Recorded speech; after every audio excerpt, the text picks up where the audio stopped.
उठाओ एक तारीख, आओ तुम्हें मिस्र की कहानी सुनाओ, किनान की जमीन की एक कहानी सुनो। कुरान में तज़किरा किया है और वो कहानी किसी और की नहीं, अल्लाह के उस अजीम पैगंबर की कहानी है जिसे दुनिया हजरत यूसुफ अलैहिस्सलाम हसीन इतने थे कि जब पानी पीते थे तो गले के अंदर उतरता हुआ दिखाई देता था। ये हुस्न था हजरत यूसुफ का, माँ इस हुस्न पे वारी जाती, बाप बेटे के इस हुस्न पे फिदा रहते। 11 भाई हजरत यूसुफ के थे, हजरत यूसुफ को मिला के 12 भाई थे। हजरत यूसुफ अलैहिस्सलाम और हजरत बिन्यामीन ये दोनों एक माँ से, इनकी वालिदा का नाम हजरत राहील था। पैदा होने के बाद कुछ दिन के बाद वालिदा का विसाल हो गया। आप बाप की चादर शफ़क़त में आए, बाप ने परवरिश की। हाँ साहिब, हम लोग बाप को ना ये सोचते हैं कि बाप हमसे प्यार नहीं करता, माई हमसे प्यार करती है। क्यों? इसलिए कि उसका लहजा सख्त है, उसका मिजाज गर्म है, इसलिए हम कहते बाप हमसे प्यार नहीं करता। वो नहीं, अगर ये प्यार ना करता तो खुदा की कसम ये तपती हुई धूप में तेरे लिए मजदूरी करने ना जाता। अगर इससे तुझसे इसको मोहब्बत ना होती तो ये जाकर के रोडों पे आधी आधी रात को खड़ा नहीं होता। जब दुनिया बरसात के मौसम में बिस्तरों पे बैठी होती है तब तेरा बाप तेरे लिए रोजी तलाश करने निकलता है। अगर ये बाप की मोहब्बत नहीं तो और क्या। इतनी कुर्बानी के बाद भी बेटा बिल्डिंग बनाए और दरवाजे पे लिख दे कि मेरी माँ की दुआ है और बाप का जिक्र ही ना करे, तो जरा मुझे सच बता कि इस जुमले से बाप को तकलीफ होगी कि नहीं होगी? बोलो जवानों, तकलीफ होगी कि नहीं होगी? यकीनन तकलीफ होगी। गाड़ी खरीदी, लिख दिया ये मेरी माँ की दुआ है। अजीब हाल है हमारी कौम का, जो भी आता है माँ की शान, माँ की शान। और यार बाप ने तेरा क्या बिगाड़ा? ना यहाँ से बाप की शान बयान की जा रही है, ना वहां से सुनने को तैयार है। वहां से भी कहता अम्मा के रुतबे बयान कर दो और यहाँ से भी सिर्फ माँ की शान माशारे तैली है। और यार कभी बाप की कहानी भी तो सुनाया करो ना। इसने औलाद के लिए कितने धक्के खाए, कितने बाप औलाद के लिए कमाते कमाते मौत को गले लगा चुके चले गए। इस कड़वी सच्चाई को कौन बयान करेगा?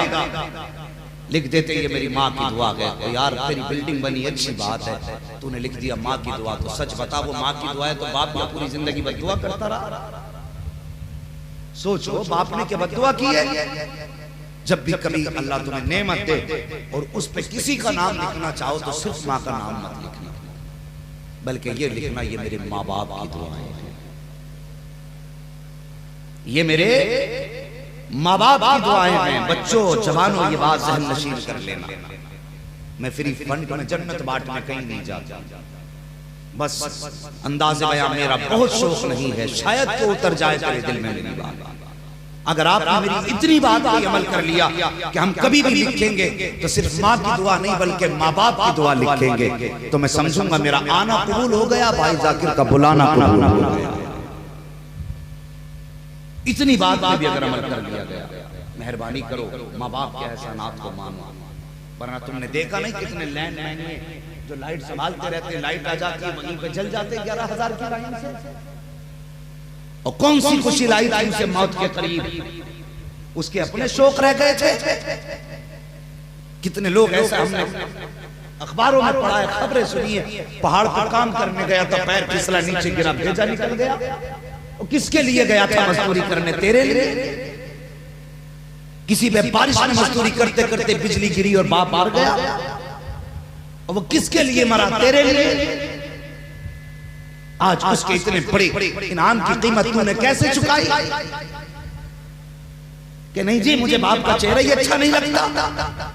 और तुझे मालूम नहीं मेरे नबी ने अपने चचा से कहा था, चचा मेरे पीछे न चला करो, लोग कहते हैं आपकी सूरत मेरे बाप अब्दुल्ला से मिला करती थी, जब आप मेरे पीछे चलते हो तो मुझे हया आती है। अल्लाह अकबर, नबी ये बाप को दर्जा दे रहे हैं, चचा से कह रहे हैं पीछे न चलो। आज बेटा बाप से एक फीट आगे चलता है। मेहरबानी करो, बाप बूढ़ा हो जाए तो इसका बाप ना बनो, इसका सहारा। इसका उस्ताद ना बनो, इसका वारिस बनिए और मेहरबानी करो रिश्तों की कदर कर लो, रिश्तों का ख्याल करो। हजरत यूसुफ अलैहिस्सलाम एक दिन बैठे ना बाप की गोद में, सुबह को उठ के कहने लगे, अब्बा जी मैंने ख्वाब देखा है। आपने फरमाया बेटे कौन सा ख्वाब? कहने लगे मैंने 11 सितारों को और चांद सूरज को सजदा करते देखा। तवज्जो है ना आप लोगों को? बोलो, सर नहीं हिलाना, आप थोड़ा सा जरा जबान हिला लीजिए, जरा कह दीजिए सुभान अल्लाह। सुभान अल्लाह सलामत रखे। क्या कहा हजरत यूसुफ ने? अब्बा मैंने 11 सितारों को और चांद और सूरज को सजदा करते देखा है। इस ख्वाब की ताबीर क्या है? इस ख्वाब का बयान करना था हजरत यूसुफ अलैहिस्सलाम के वालिद की चीख निकली जैसी रोए ना। हजरत यूसुफ अलैहिस्सलाम कहने लगे बाबा क्यों रोए? कहने लगे बेटे तेरा ख्वाब बता रहा है कि तेरी मेरी जुदाई का वक्त करीब आ गया, तेरी मेरी जुदाई का वक्त करीब आ गया। मगर बेटे ये ख्वाब अपने भाइयों से न बताना। क्यों? कि अगर वो सुन लेंगे तो तुझसे वैसे ही हसद करते हैं, तेरी जान के दुश्मन हो जाएंगे। हजरत यूसुफ ने इस बात की तो गांठ बांध ली, लेकिन घर के अंदर ये बात करते हुए आपकी भाभियां सुन रही थी इन बातों को। जैसे आपके भाई घर में आए, उन्होंने अपने अपने शोहरों से ये बयान दिया कि आज यूसुफ ने ऐसे ऐसे अपने वालिद से ये ख्वाब बयान किया है, इसकी ताबीर क्या हो सकती है। जैसे उन्होंने इस बात को सुना ना तो वो पीछे पड़ गए हजरत यूसुफ के। फिर प्लानिंग की कि अब इसको यहाँ से हटा देना ही बेहतर है कि बेटे तो हम भी हैं, फिर इसी से इतना प्यार क्यों किया जाता है। ये प्लानिंग होने लगी। किसी ने कहा ले जाकर के कत्ल कर देते हैं, कोई कहता है ले जाकर के दूसरे शहर में छोड़ देंगे। अल्लाह अकबर प्लानिंग होने लगी। आखिरकार फैसला ये हुआ लेकर के तो चलो। 10 बेटे आए हजरत याकूब के और आने के बाद कहने लगे कि अब्बा जी यूसुफ को हमारे साथ भेज दीजिए। क्या करोगे? हमारा दिल चाहता है कहीं अपने साथ घूमने के लिए लेकर के जाएं। जैसी इतनी बात कही फौरन हजरत याकूब अलैहिस्सलाम की जबान से जुमला निकला, मुझे डर है कहीं मेरे बेटे को भेड़िया ना खा जाए। देखिए तो सही, अल्लाह के नबी का इल्म देखिए। आप फरमाते मुझे डर है कहीं मेरे बेटे को भेड़िया ना खा जाए। जैसे आपने इतना जवाब दिया, हजरत यूसुफ अलैहिस्सलाम अपने भाइयों का चेहरा देख के कहते हैं बाबा मेरे भाइयों का दिल न टूट जाए, इजाजत दे दीजिए ना। अगर ये कहते हैं तो फिर मुझे जाने की इजाजत दे दें। हजरत याकूब बेटे का अंजाम जानते थे और ये भी जानते थे कि जुदाई का वक्त आ गया है। आज यूसुफ जाएगा तो 40 साल तक नजर नहीं आएगा। हजरत याकूब को बेटे की जुदाई का पता था, लेकिन फिर भी बातिल नखास्ता बेटे के इसरार पर हजरत यूसुफ के कहने पर इजाजत दे देते हैं। और जब आप जाने लगे ना तो आपकी एक बहन हजरत ज़ैनब है, हजरत यूसुफ की बहन लगती है। जब हजरत याकूब रुखसत करने के लिए उठे हैं, पहले हजरत यूसुफ को नहलाया है, नए कपड़े पहनाए हैं, बालों में तेल डाला है, बेटे को सजाया सवारा है, रुखसत करते जा रहे हैं। हाथ पकड़ के चल रहे हैं, आंसू बहा रहे हैं, हाथ पकड़ के चल रहे हैं, आंसू बहा रहे हैं। भाइयों ने कहा था बाबा रोने की जरूरत नहीं है, अगर कोई परेशानी होगी तो यूसुफ के 10 भाई हट्टे कट्टे जवान है, हम अपनी जान पे उस मुसीबत को झेल लेंगे, भाई पे कोई आफत नहीं आने देंगे। अल्लाह अकबर। लेकिन जब हजरत याकूब अलैहिस्सलाम रुखसत करने आए हैं और हजरत याकूब अलैहिस्सलाम ने हजरत यूसुफ को अलविदाई सलाम किया है, बेटे का माथा चूमा है, चीख निकली हजरत याकूब की। और जहां तक हजरत यूसुफ नजर आते रहे, खड़े होकर बेटे को देखते रहे हैं। भाइयों ने हजरत यूसुफ को कांधे पे बैठाया है और बैठा के लेकर के चले। जहां तक हजरत याकूब नजर आते रहे, भाई को कांधे पे लेकर के जा रहे हैं। जैसी नजरों से ओझल हुए हैं, इधर हजरत याकूब खड़े हुए हैं, गुजरगाह को देख रहे हैं जिससे बेटा गुजर के गया है। जानते हैं 40 साल तक अब यूसुफ से मुलाकात नहीं होनी है। ये जिगर का टुकड़ा था हजरत याकूब के, जिसके के बगैर याकूब को करार नहीं आता था। आज उनके जिगर का टुकड़ा जुदा हुआ है। पीछे से हजरत याकूब की बेटी हजरत यूसुफ की बहन, जिसको तारीख में ज़ैनब भी कहा गया है, एक और नाम लिया गया है, तोड़ तोड़ के आई है। कहती बाबा मेरा भाई कहाँ है? हजरत याकूब कहते हैं बेटी वो तो अभी अभी चले गए हैं। इतनी बात कहने की देर थी कि बहन की आग निकल जाती है। आप फरमाते बेटी क्या हुआ, क्यों आग निकली है? तब हजरत यूसुफ की बहन ने कहा था बाबा मैंने बड़ा अजीब ख्वाब देखा है। मैंने देखा है कि मेरे भाई यूसुफ को 10 कुत्तों ने घेर लिया है और लगता है आज वो ख्वाब सच्चा होने वाला है। बाबा जी वापस बुलाइए यूसुफ को। काफी मशीयत यही चाहती है, मशीयत ऐसी यही है। अब यूसुफ को वापस न बुलाया जाएगा। आपने बेटी को तसल्ली दी है और के यूसुफ की गुजरगाह में दोनों बैठ जाते हैं। अब इधर का हाल मुलाहिजा करो। ऐसी बात पर भाइयों से नाराज हो जाया करते हो।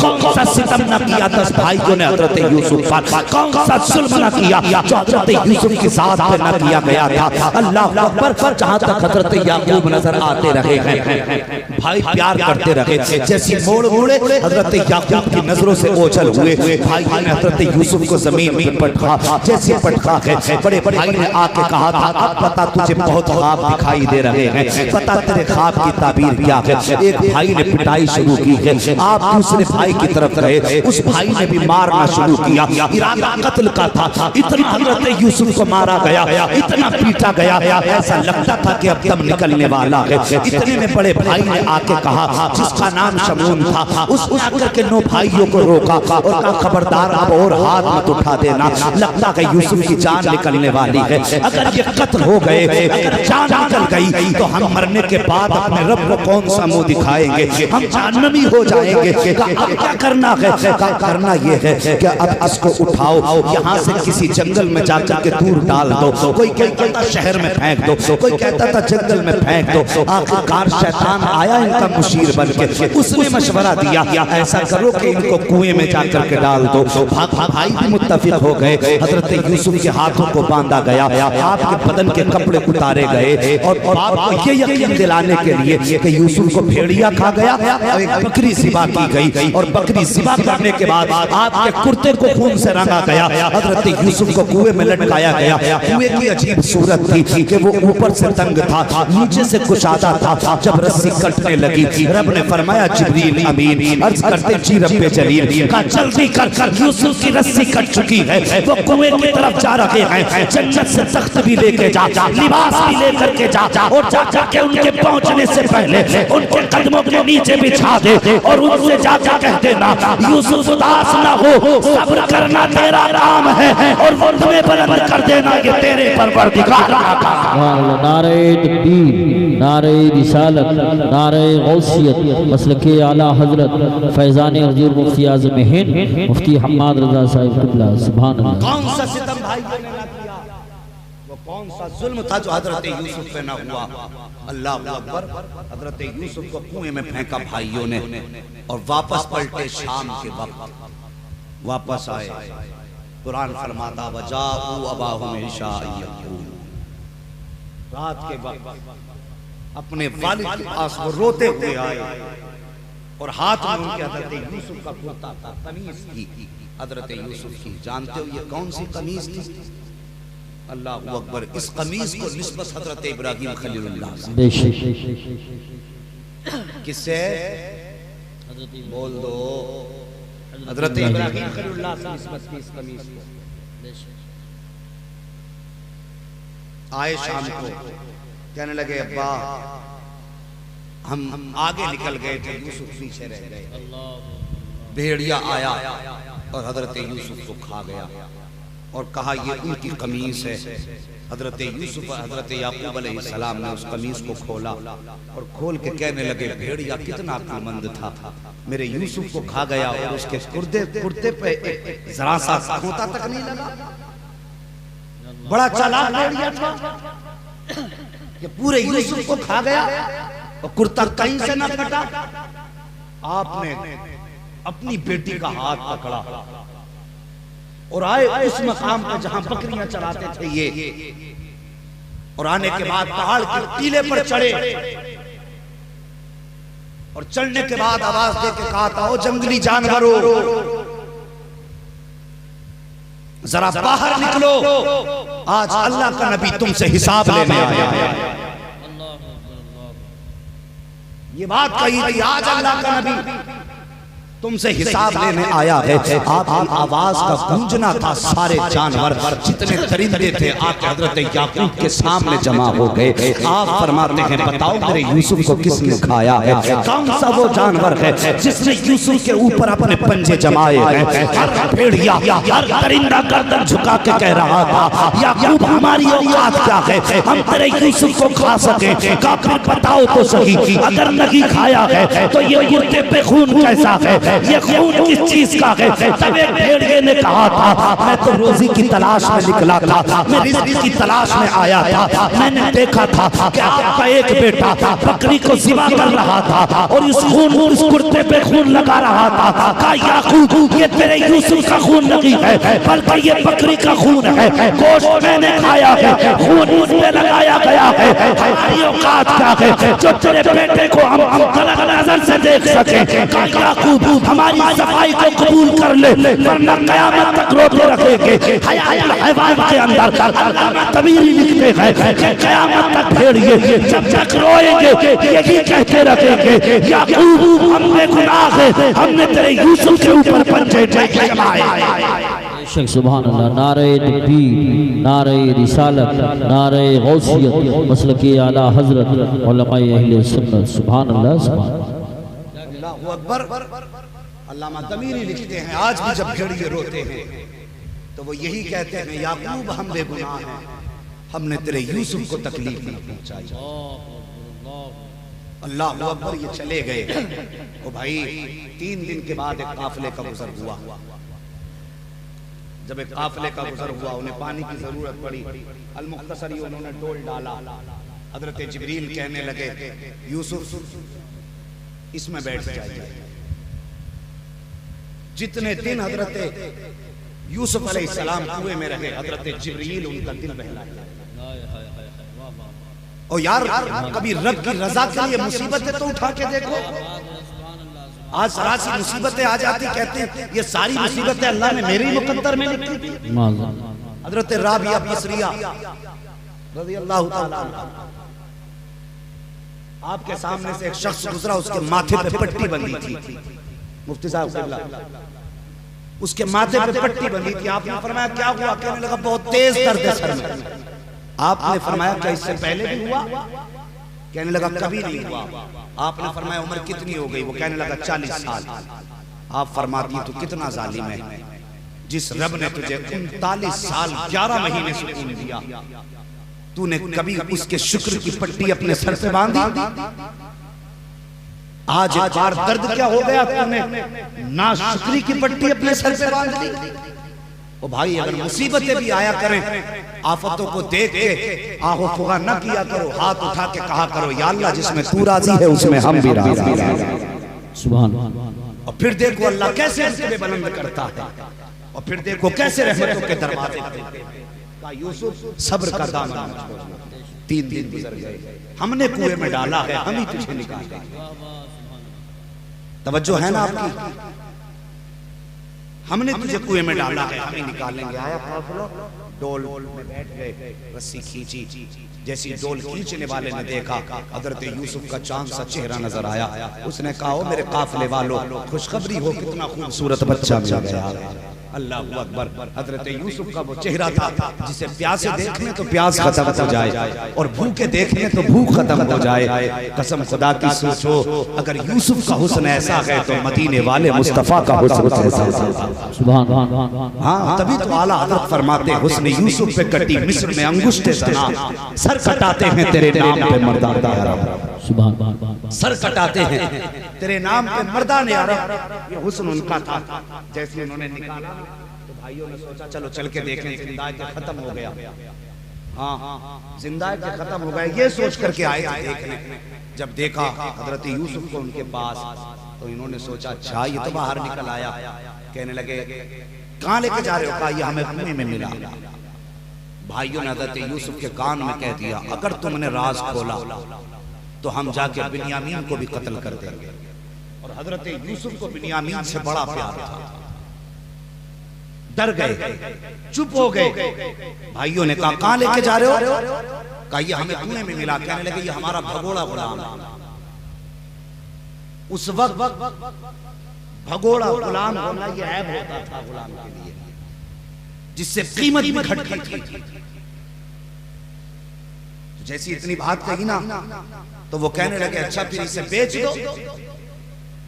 तो भाइयों ने कहा कितने में खरीदोगे? कहने लगे 18 दिरहम में। एक रिवायत में आया है एक मर्तबा हजरत यूसुफ अलैहिस्सलाम आईने के आगे, शीशे के आगे हजरत यूसुफ खड़े थे, अपना हुस्न देखा, सोचने के लगे या अल्लाह तूने मुझे कितना हसीन बनाया है, मेरे जैसा कोई पैदा ही नहीं किया होगा। फौरन गैब से आवाज आई यूसुफ ये जो तुझे हुस्न दिया गया है ना ये मेरे महबूब के हुस्न का सदका दिया गया है। हाँ ये महबूब के हुस्न का सदका दिया गया है। अब सोचते होंगे लोग अगर यूसुफ का हुस्न ऐसा है तो फिर मुस्तफा का हुस्न कैसा है? बता दूं एक झलक मेरे नबी का हुस्न कैसा है? बता दूं? तब बताऊंगा जब बोलेंगे या रसूल अल्लाह, बताओ, वरना मैं पढ़ दूंगा इन्ना लिल्लाहि व इन्ना इलैहि राजिऊन। क्या इरादा है जरा बोल दे या रसूल अल्लाह, बदलाओ। हुस्न का जलवा मुस्तफा का देखा। हजरत जिब्रील मेराज की रात मुस्तफा को जब लेने आने लगे ना, जन्नत से लालटेन किंदील, जन्नत से जन्नती चराग, 27वीं शब थी, बादल भी था, रिमझिम बारिश थी। आपने सुना होगा चौमासे की बदली वाली रातें बड़ी काली होती, चोरों का बड़ा दाव लगता है, इसलिए कि इन रातों में अगर रोशनी ना हो तो इतना अंधेरा होता है इस बात को ये हाथ नजर ना आए। 27वीं शब, बादल का मौसम, रिमझिम बारिश। जिब्रील अमीन ने जन्नत से किंदील ली है, लेकर के जब चलने लगे आवाज कुदरत आई, जिब्रील ये किधर लेके जा रहे हो? अर्ज करते हैं मालिक तेरे महबूब को दूल्हा बनाना है। 27वीं शब है, सूरज भी छुपा है, चांद भी छुपा है, अंधेरी रात है, बदलियों वाली रात है। या अल्लाह अंधेरे में तेरे महबूब को दूल्हा कैसे बनाऊंगा, इसलिए जन्नत की किंदील लेके जा रहा हूँ। आवाज आई जिब्रील ये किंदील यही रख दो, मेरे महबूब को इस किंदील की जरूरत नहीं है। या अल्लाह जमीन पे अंधेरा बहुत है, आवाज़ कुदरत आती है, ए जिब्रील जाओ महबूब के तलवों को बोसा देना, और जब महबूब उठ जाए तो हमने अपने महबूब के चेहरे पर 70,000 पर्दे अपनी गैरत के डाल दिए हैं, सिर्फ एक पर्दा हटा देना, एक पर्दा हटेगा कि सिर्फ उस आंगन को नहीं बल्कि महबूब के चेहरे से सारे ज़माने को रोशन कर दिया। सुभान अल्लाह, सुभान अल्लाह। अगर 70,000 पर्दों में से एक पर्दा हट जाए तो जमाना रोशन हो जाए। बेशक, और जिसके चेहरे से 70,000 पर्दे हटा दो फिर उस जलवों को देखने के काबिल रह जाएगी। बेशक उसने यूसुफ पे कटी मिस्र में पूछते जना सर कटाते हैं तेरे नाम पे मर्दाने अरब। बेशक मैंने कहा था साहिब रिश्तों की कदर करो। हजरत यूसुफ के दिल में ख्याल आया इतना हसीन बेटा अगर मेरे बाप मुझे बेचते ना तो मैं बड़ी कीमत में बिकता। तवज्जो कीजिए, अगर मेरे बाप मुझे बेचते ना तो मैं बड़ी कीमत में बिकता और मुझे बड़ी कीमत मिलती। मशीयत ने फैसला कर दिया यूसुफ अपने हुस्न पे इतना नाज कि अगर बिकोगे तो बेशुमार कीमत में, आओ तुम्हें बेचेंगे हम। कुएं से निकले भाइयों ने 18 दिरहम में बेच दिया खोटे से। हजरत यूसुफ के दिल पे ख्याल आया कि मेरी इतनी कीमत, मुझे तो बड़ा नाज था अपने हुस्न पे, 18 दिरहमों में बेचा गया। गैब से सदा आई यूसुफ तूने हुस्न पे नाज किया था, हमने तेरे हुस्न की कीमत तुझे दिखाई। और फिर उसके बाद जब हजरत यूसुफ को ये लेके चले खरीदने वाले भाइयों ने कहा इसके पैर बांध देना, ये भगोड़ा है कहीं भाग ना जाए। जब आपके पैर बांधे गए, हाथों में हथकड़ी, पैरों में भी बंदिशें लगा दी गई। जब बंदिशें लगाई गई भाई लेके चलने लगे ना तो हजरत यूसुफ अलैहिस्सलाम ने अपने खरीदार से कहा था मेहरबानी कर मुझे एक मौका और दे दे। कहा कौन सा मौका? कि ये जो जितने हैं मुझसे मुझे इनसे एक बार मुलाकात करनी है।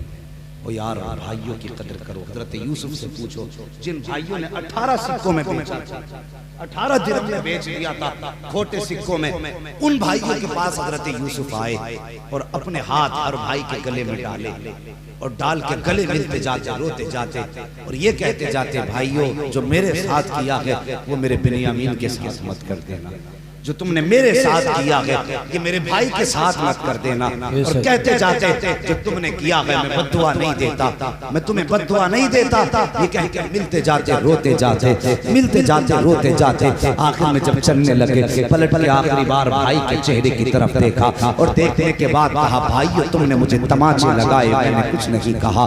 तुमने मुझे जमीन पे घसीटा, मैंने कुछ नहीं कहा। तुमने मुझे लातों से मारा, मैंने कुछ नहीं कहा। लेकिन आज जाते जाते कह रहा हूँ भाई बता दो मेरी खता क्या है, मेरा कसूर क्या है जो मुझसे इतनी नफरत करते हो। इतनी बात हजरत यूसुफ ने कही तो खरीदार तो रोने लगे थे, लेकिन भाइयों की आंखों में कोई आंसू नहीं आया था। भाई जब बेच के चलने लगे हैं, भाई तो पलटे अपनी मंजिल की तरफ और हजरत यूसुफ चले हैं अपने बाजार की तरफ। जब चलने लगे इत्तेफाक देखिए कि ये काफिला किनान के कब्रिस्तान के पास से गुजरता है। इसी किनान के कब्रिस्तान में हजरत यूसुफ की वालिदा हजरत राहील की कब्र अनवर मौजूद थी। आप अपनी सवारी पर थे, जैसे हजरत यूसुफ को माँ की कब्र नजर आई है, अल्लाह अकबर अब सबसे ना हो सका, सबके बंधन टूट जाते हैं, बर्दाश्त के पहरे टूट जाते हैं। आपने माँ की कब्र को देखा, जी चाहता था आज माँ की कब्र पे चले। अक्ल कहती थी यूसुफ आज आखिरी सफर है, खुदा जाने जिंदगी में अब माँ की कब्र पे कभी आना नसीब हो के ना हो। और साहिब अगर माँ का इंतकाल हो चुका है, जिंदगी साथ में तो कभी माँ की कब्र पे चले जाया करो, कब्र पे चले जाया करो। ये तुम्हारा इंतजार किया करते हैं। इधर हजरत यूसुफ को देखिए, जब चलने लगे हैं माँ की कब्र नजर आई है। आप सवारी पर थे, पैर भी बंधे हैं, हाथ भी बंधे हैं, उतर नहीं सकते थे सवारी से, लेकिन मजबूरी के आलम में जब बर्दाश्त न हो सका आपने अपने आप को सवारी से नीचे गिराया है और कोनियों के बल चलते हुए हजरत राहील अपनी माँ की कब्र अनवर पे गए। और जाने के बाद हजरत यूसुफ ने यूं माँ की कब्र की मिट्टी उठाई है और उठाने के बाद कहा था ए माँ, पहले तो मुझ पे ए माँ तू अगर आज अपने बेटे को इस हाल में देखती तो तेरा कलेजा पानी पानी हो जाता। ए माँ जिस बेटे को तू जाम कह के पुकारा करती थी, आज उस बेटे के मुंह पे तमाचे भी लगाए गए हैं। ए माँ तू जिस बेटे को जिगर के ठंडा कहा करती थी, आज उन तेरे भाइयों ने उस बेटे को 18 दिरहम में बेच दिया है। ये कह के माँ की कब्र से लिपट के रो रहे हैं, अपने दर्द की दास्तान सुनाते जा रहे थे, रोते जा रहे थे।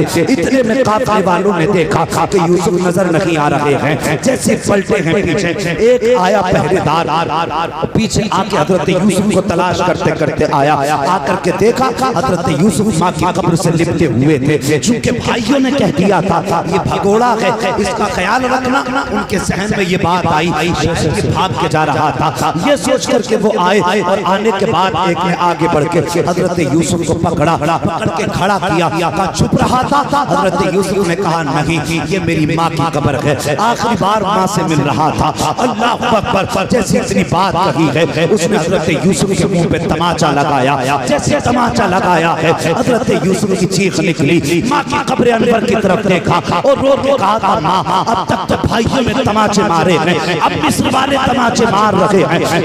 कहना था माँ की कब्र अनवर हिलने लग जाती है। हजरत राहील की कब्र से सदा आई है, या अल्लाह जिसने मेरे बेटे के तमाचे लगाए हैं मालिक तू उसके साथ इंसाफ कर दे। इतना कहने की देर थी कि आंधी चली है और जिसने तमाचा लगाया था उसके हाथ में फालिज हो जाता है, हाथ फौरन सूख जाता है, उसकी चीख निकलती है, कहता है अमीर काफिला जरा जल्दी कर, यूसुफ तो मिल गया है लेकिन मेरा हाथ सूख गया है।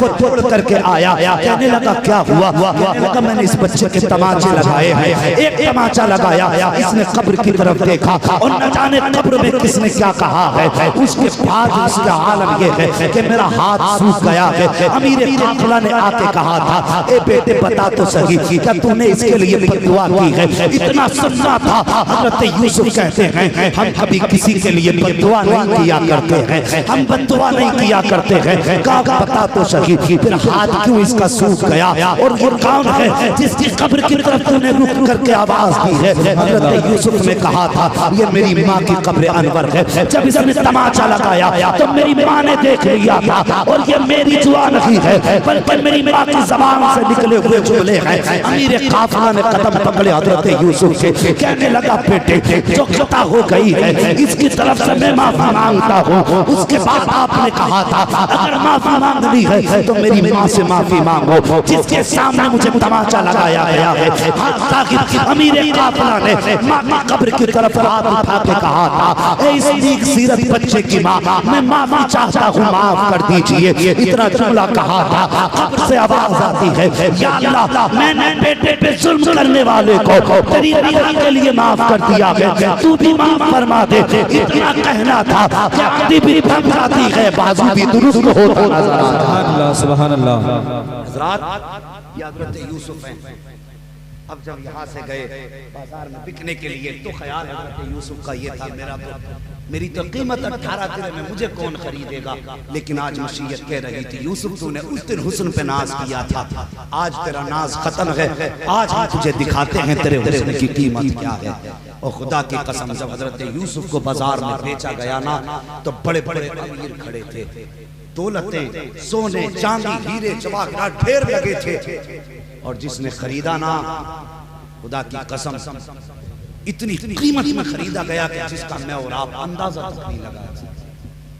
वक्त बदला, हजरत यूसुफ ने सब्र का दामन न छोड़ा। दास्तान बड़ी लंबी है, लेकिन आखिर में सिर्फ इतना बताना चाहता हूँ। एक दिन वो आया कि हजरत यूसुफ ने 36 साल गुजारे। कितने? 36 साल। बेटे के गम में हजरत याकूब अलैहिस्सलाम की आंखों की रोशनी चली गई। जब आप कैद से बाहर निकले, अल्लाह ने फिर हजरत यूसुफ की शान ज़माने पे जाहिर फरमाई। और हजरत याकूब अलैहिस्सलाम को फिर जब तख्त शाही अता हुआ, आपके सर पे जो ताज रखा गया, जिस कुर्सी पे आप बैठे थे ना, वो कुर्सी भी सोने की थी, उसमें हीरे जवाहरात जड़े थे। और सामने 9000 सामने वजीर बैठे हुए थे। 9000 वजीर हजरत यूसुफ के थे। अंदाजा लगाइए कितनी बड़ी बादशाहत की अल्लाह ने जिम्मेदारी हजरत यूसुफ को संभाली, जिसमें 9000 वजीर थे। कुर्सी पे बैठ कर रोने लगे। आवाज कुदरत आई, मेरे यूसुफ आज क्यों रो रहा है, हमने तुझे सल्तनत भी दे दी। रो के कहते हैं, या अल्लाह मेरे भाइयों की याद सता रही है। किन की याद आई? जिन्होंने कुएं में डाला था, जिन्होंने 18 सिक्कों में बेचा था। कहते हैं, अल्लाह ये सल्तनत है, 9000 वजीर हैं, ये कुर्सी है, बादशाहत है, सब है, भाई नहीं है तो अच्छा नहीं लगता। आवाज आती है, यूसुफ तेरे मांगने में देर है, हमारे देने में देर है। मांग क्या मांगता है? कहा भाइयों का चेहरा देखना चाहता। 3 दिन के बाद अल्लाह ने भाइयों को मिस्र में पहुंचा दिया। और फिर सागिर भाई जब सामने थे, दास्तान बहुत लंबी है, भाई जब सामने थे और जब राज खुला, चेहरे से पर्दा हटा, भाइयों ने पहचान लिया यही यूसुफ है। गर्दन झुकाई, कहने लगे, गर्दन झुकाने की जरूरत नहीं है, तुम मेरे भाई लगते हो, मैंने तुम्हें पहले ही दिन अपने रब की रजा के लिए माफ कर दिया। और यार हमारे भाइयों ने तो इतना सितम भी हम पे ना किया जितना हजरत यूसुफ के भाइयों ने किया। मेहरबानी करो, अगर भाइयों से खता हो जाया करे, वक्ती तौर पे गुस्सा आता है, बाद में माफ कर दिया करो। 3 दिन से ज्यादा अपने भाइयों के बुग़्ज़ दिल में न रखा करो। बस यही आज का सबक है। रिश्तों की कदर करो, भाइयों की इज्जत करो, बात बात पर इनसे नाराज होकर इनके गले न काटो, इन्हें जेल और कोर्ट कचहरी के चक्कर न लगाओ, इंच 2 इंच के पीछे इनके सर न फोड़ो। अपने भतीजों को जो औलाद की तरह है उन्हें यतीम और लावारिस न बनाओ। अल्लाह तौफीक दे, तुम्हें अल्लाह ने दौलत दी है, अल्लाह ने तुम्हें अमीर बनाया है, तो अकेले खाने में मजा नहीं आता। तेरे घर के दस्तरखान पे अच्छी नेमतें सजी हैं और एक भाई तेरा ठेला लगा के मजदूरी करके थक के आया है, उसके दस्तरखान पे चटनी है, तो अगर तेरे दस्तरखान पे अच्छा खाना है, प्याली उठा, गरीब भाई के दस्तरखान पे चला जा और अपने सामने उसको बैठा, पहला लुकमा अपने हाथ से तोड़, गरीब भाई के मुंह में पहला लुकमा दे। और खुदा की कसम अल्लाह तेरी दौलत से राजी नहीं होता जब तुम लुकमा अपना हाथ से बना करके गरीब भाई के मुंह में देगा। इधर गरीब भाई मुस्कुराएगा, उधर खुदा की रहमतें मुस्कुरानी शुरू हो जाएगी। सुभान अल्लाह। हाँ, ऐसे अल्लाह राजी होता है। अल्लाह तौफीक दे, जब भी कभी कोई खुशियाँ मिला करें, मुस्तफ़ा के जिक्र की महफिलें आबाद किया। इन महफिलों में मौलवियों से कहा करो कि हजरत जी फजाइल बहुत सुन लिए हैं, कम से कम कोई ऐसी बात बता के चले जाओ जिस पे हम अमल करें तो हमारी जिंदगी भी कामयाब हो, हमारी मौत भी कामयाब हो जाए। मेहरबानी करें, करेंगे ना इंशाअल्लाह भाइयों की कदर। कितने लोग करेंगे जरा कहते हैं या रसूल अल्लाह। हाँ जी, मैं वो मजाक मुझे नहीं आता। कितने लोग इतना कह के तो लोग समझते हैं कि हाँ कहलवाएंगे, कहते नहीं। फिर कहते हैं ज़हनी एक्सीडेंट। ये ज़हनी नहीं भाई, आपकी ज़बान का एक्सीडेंट है। ये तो बड़े सादा दिल लोग हैं, ये तो नबी के इश्क में यहाँ बैठे हैं, इनका दिल भी मदीने में होता है, दिमाग भी मदीने में होता है। फिर बातों में अगर इधर उधर भूल हो जाए तो मजाक ना किया करो, बस मेहरबानी करें। भाइयों की कदर करेंगे इंशाअल्लाह, रिश्तों की कदर करेंगे इंशाअल्लाह, अपनों की कदर करेंगे इंशाअल्लाह, माँ बाप की इज्जत करेंगे। बोलो इंशाअल्लाह, जोर से बोलो। चंदा लेने नहीं आए हम आपसे, बस कुछ देने आए हैं। भाइयों की कदर करेंगे इंशाअल्लाह। बस अगर अल्लाह कोई नेमत दे तो ये नहीं लिखना ये मेरी माँ की दुआ है, हमेशा ये लिखना ये मेरे वालिदैन की दुआ है, ये मेरे माँ बाप की दुआ है। दो बातें याद रखनी है, रिश्तों को टूटने नहीं देना है, माँ बाप को रूठने नहीं देना है। अगर ये रूठे तो रब रूठ जाएगा, अगर ये नाराज हुए रब नाराज हो जाएगा, अगर ये राजी है रब भी राजी है। और रिश्तों की कदर करना, जिस दिन रिश्ते चले गए कोई सीने से लगाने वाला नहीं मिलेगा, अपने ही होते हैं जो सीने से लगाया करते हैं। मौला करीम मेरी गुफ्तगू पे पहले मुझे अमल की तौफीक अता फरमाए और उसके बाद पूरी उम्मत मुस्लिमा को अमल की तौफीक अता फरमाए। मैंने इतनी देर अल्लाह के अच्छे बंदों का और उसके महबूब का तज़किरा किया। या अल्लाह ज़िक्र खैर के सदक़े में हम सब के घर बार में, साहिब खाना के घर बार में बरकत अता फरमाए। और जिस बच्चे के अक़ीक़े के सिलसिले में इस महफ़िल पाक का इनेकाद किया गया है, मौला करीम उस बच्चे को दिन दूनी रात चौगुनी तरक्की अता फरमा और उस बच्चे को सलाम की अता फरमा। मौला करीम उस बच्चे को हज़रत यूसुफ के हुस्न और सब्र का सदका अता फरमा, महबूब के सच्चे इश्क की खैरात अता फरमा। और मौला करीम हम सबको अपनी सच्ची मोहब्बत अता फरमा। सारे लोग ईमानदारी के साथ कलमा शरीफ पढ़ लीजिए, ला इलाहा इल्लल्लाह।